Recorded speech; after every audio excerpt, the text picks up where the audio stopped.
하지정맥류가 재발했다면 혈관이 겉으로 튀어나오지 않는 경우가 많은데요.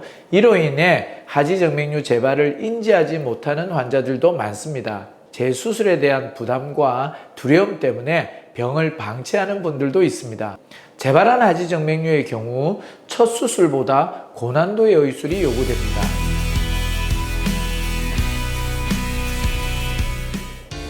안녕하세요. 흉부외과 전문의 김병준 원장입니다. 하지정맥류에 대한 인식이 높아지면서 하지정맥류 진료 환자가 2016년 16만 2천 명에서 2020년 21만 2천 명으로 늘었다고 합니다. 연평균 7%나 증가한 것인데요. 하지정맥류 치료 환자가 느는 만큼 수술 후 재발하여 병원을 다시 찾는 환자분들도 늘어나고 있습니다. 하지정맥류는 한 번의 수술로 완치되는 경우도 많지만 만성 정맥선 질환의 특성상 생활하면서 재발하는 경우도 있는데요.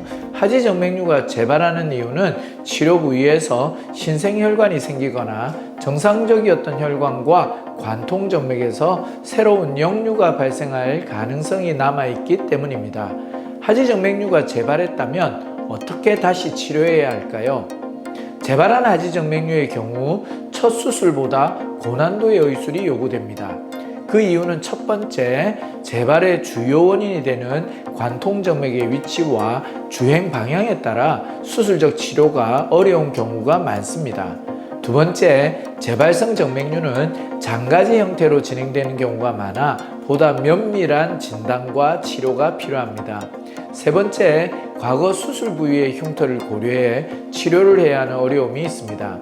재발성 하지정맥류의 경우 기존 수술 부위에 다시 광범위한 절개 수술을 하는 것은 추천하지 않는데요. 그 이유는 수술에 따른 출혈과 감염의 위험이 있으며 문제의 혈관들을 제거하는 데 실패할 가능성이 높기 때문입니다.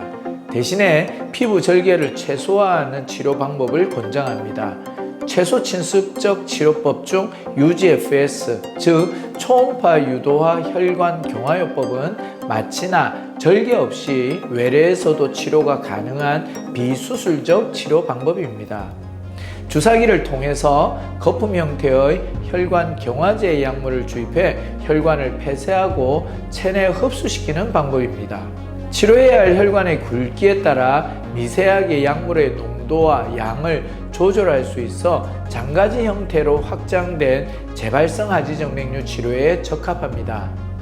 관통정맥에서 새로운 역류가 발생해 하지정맥류가 재발했다면 혈관이 겉으로 튀어나오지 않는 경우가 많은데요.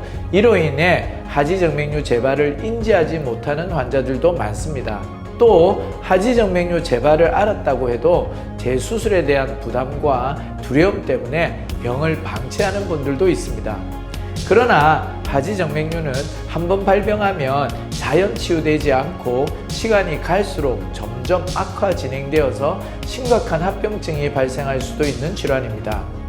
하지정맥류가 있다면 또는 하지정맥류가 재발했다면 전문의 진단과 상담을 통해 자신에게 맞는 치료를 받으시길 바랍니다.